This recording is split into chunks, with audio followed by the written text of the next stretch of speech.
Thanks, Nick.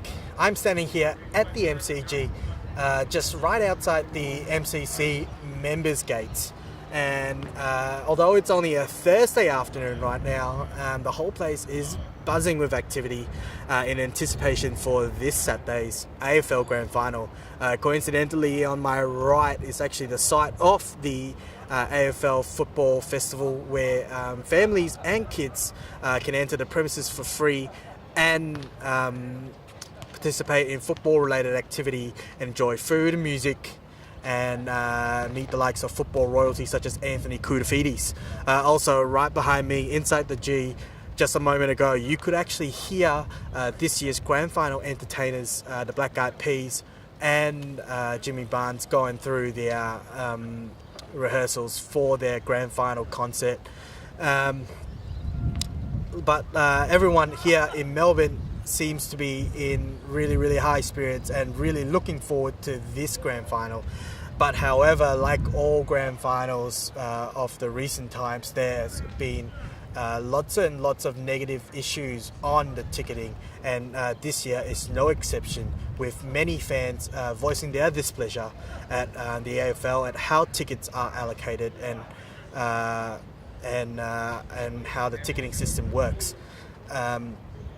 I just did it looks like many fans are set to miss out again on seeing their team compete for the all coveted AFL flag. I just did a quick Google search on the amount of members that both teams have, and actually the West Coast Eagles have the largest non-Victorian supporter base, with 80,300 members, and Collingwood not far behind with 75,500 members.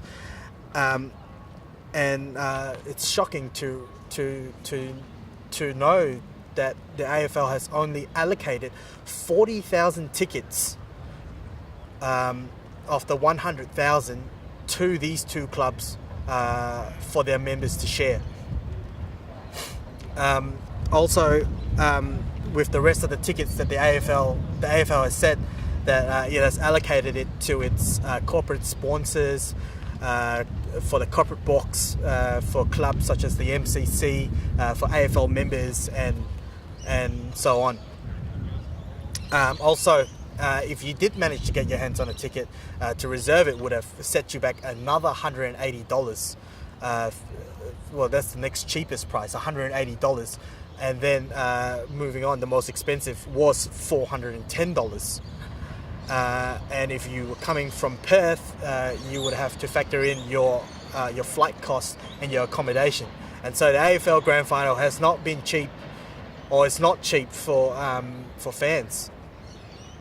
I spoke with two gentlemen just then who actually arrived from Perth in Melbourne this morning, and were shopping around for two tickets on the black market. And the gentleman was showing me some text messages that he was getting from these people in the black market. They were offering him and his friend two tickets for the cost of $9,500, which is astronomical, let me tell you. And he was telling me that the tickets were for the top level of the MCG, which you would not pay much money for. Probably the cheapest tickets on sale will be up there, so you wouldn't pay money for that, and let alone two tickets for $9,500. The gentleman was actually saying that it's just ridiculous that they have to do it, but this is their only choice. This is their only chance to see their team win or compete in the Grand Final. You know, you never know. It's so rare. And funny enough too, that in Victoria, you're not allowed to resell your Grand Final tickets if it's over 10% the price that you bought it. And so yeah, there's a lot of black marketing going around right here.